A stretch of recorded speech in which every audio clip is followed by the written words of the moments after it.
राधे राधे। जय श्री कृष्णा। गरुड़ पुराण की कथा अध्याय 9। गरुड़ जी ने बोला, हे प्रभु, आपने अतुल कालीन दान के संदर्भ में भली भांति कहा।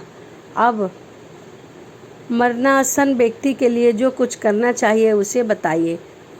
श्री हरि भगवान कहते हैं, हे ताक्ष, जिस विधाता ने मनुष्य मरने पर दक्षिति प्राप्त करते हैं शरीर त्याग करने की, उस विधि को मैं कहता हूँ, सुनो। कर्म के संबंध में जब प्राणी अपना शरीर छोड़ने लगता है तो उस समय तुलसी के समीप गोबर से एक मंडप की रचना करनी चाहिए। वहाँ उस मंडप में ऊपर तिल बिखेर कर कुशों की बिछाए हुए चटाई बिछानी चाहिए। उसके ऊपर श्वेत वस्त्र के आसन पर शालिग्राम शिला को स्थापित करें, जहाँ पाप, दोष और भय को हरण करने वाली शालिग्राम शिला विद्यमान रहती है।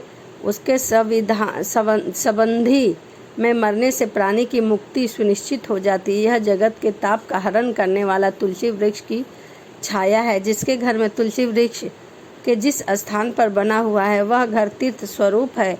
वहाँ यम के दूत प्रवेश नहीं करते। तुलसी की मंजरी से युक्त होकर जो प्राणी अपने प्राणों का परित्याग करता है वह सैकड़ों पापों से युक्त होकर यमराज भी उसका कोई कुछ नहीं कर सकता। तुलसी के दल को मुख में रखकर तिल और कुश के आसन पर मरने वाला व्यक्ति पुत्रहीन हो तो भी निसंदेह विष्णुपुर को जाता है। तीनों प्रकार के तिल, काले, सफ़ेद और भूरे, कुश और तुलसी, ये सब दान के बाद प्राणी को दुर्गति से बचा लिया जाता है। अतः मेरे पसीने से तिल पैदा होता है। कुश के मूल में ब्रह्मा, कुश के मध्य में जनार्दन और कुश के अग्रभाग में शंकर, इस प्रकार तीनों देवता कुश में स्थित रहते हैं। इसीलिए कुश, अग्नि, मंत्र, तुलसी, ब्रह्मा और गौ ये बार बार उपयोग किए जाने वाले निर्माल्य होते हैं। पिंडदान में उपयोग किए गए दर्भ प्रेत के नियमित भोजन करने वाले ब्राह्मण, नीच के मुख में उच्चारित मंत्र, नीच संबंधी गाय और तुलसी तथा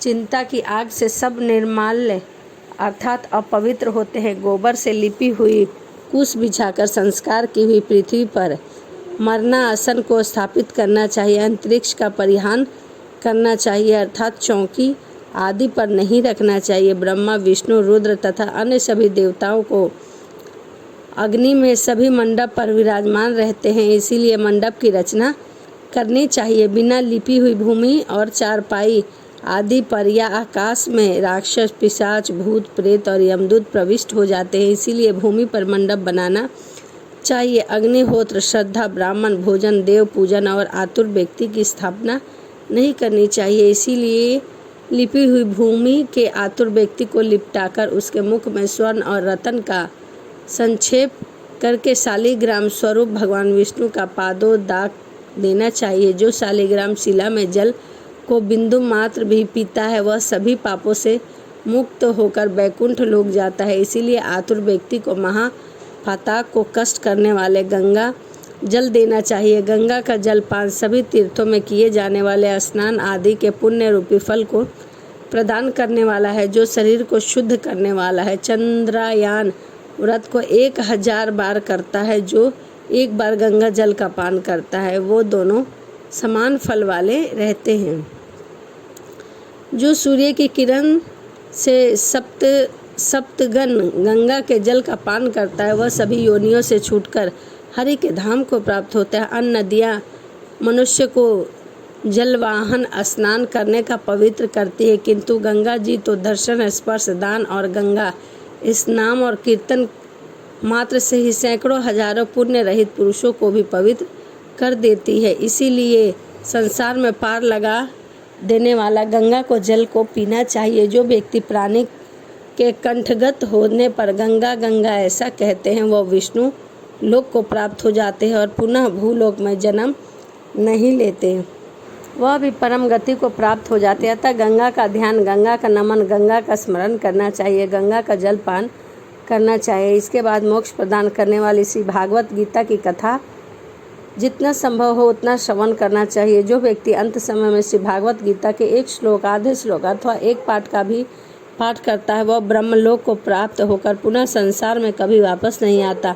ब्राह्मण, क्षत्रिय और वैश्य को मरण काल में वेद और उपनिषदों का पाठ है, उस शिव विष्णु की स्तुति से मुक्ति प्राप्त होती है। हे खग, प्राण त्याग के समय मनुष्य को अन्वेषक व्रत अर्थात अन्न तथा जल का त्याग करना चाहिए। यदि वह विरक्त द्विजन्मा हो तो उसे आतुर संन्यास लेना चाहिए। ऐसा कहते हैं कि मरने पर विष्णु लोक को प्राप्त होता है, पुनः पृथ्वी पर उसका जन्म नहीं होता। इस प्रकार हे खग, जिस धार्मिक पुरुष के आतुरकालीन पूर्वोक्त कार्य संपादित किए जाते हैं उसके प्राण ऊपर से छिद्रों से सुखपूर्वक निकलते हैं। प्राण आयु रूपी ईश्वर से निकल जाने पर काल से आहत शरीर निराधार वृक्ष की भांति गिर पड़ता है। प्राण से युक्त होने के बाद शरीर तुरंत चेष्टा शून्य, घृणित, दुर्गंध युक्त, अस्पृश्य और सभी के लिए निंदित हो जाते हैं। इस शरीर की कीड़ा, विष्ठा तथा भस्म स्वरूप ये 3 अवस्थाएं होती है। इसीलिए क्षण मात्र से नष्ट हो जाने वाले इस देह के लिए मनुष्य के द्वारा गर्व क्यों किया जाए। पंचभूतों से निर्मित ये शरीर पृथ्वी तत्व पृथ्वी में लीन हो जाती है, जल तत्व जल में, तेज तत्व तेज में, वायु तत्व वायु में, इसी प्रकार आकाश तत्व आकाश में लीन हो जाता है। सभी प्राणियों के देह में स्थित रहने वाला सर्वव्यापी शिव स्वरूप नित्य मुक्त और जगत साक्षी आत्मा अजर और अमर हो जाती है। सभी इंद्रियों से युक्त और शब्द आदि विषयों से युक्त जीवन कर्म कोश से समन्वित तथा काम और रोग आदि से सहित पुण्य की वासना से युक्त होकर अपने कर्मों के द्वारा निर्मित नवीन शरीर में उसी प्रकार प्रवेश करता है जैसे घर में जल जाने पर गृहस्थ दूसरे नवीन घर में प्रवेश कर जाता है। चामरों से सुशोभित देवभूत आते हैं और धर्म के तत्व को जानने वाले बुद्धिमान धार्मिक जनों के प्रिय से वेद दूत कृत्य इस जीव को विमान में स्वर्ग में ले जाते हैं। सुंदर दिव्य देह धारण करके निर्मित वस्त्र और माल्य धारण करने वाले सुवर्ण और रत्न आदि के आभरणों से युक्त होकर वह महानुभाव जीवन दान के प्रभाव से देवताओं से पूजित होकर स्वर्ग को प्राप्त करता है।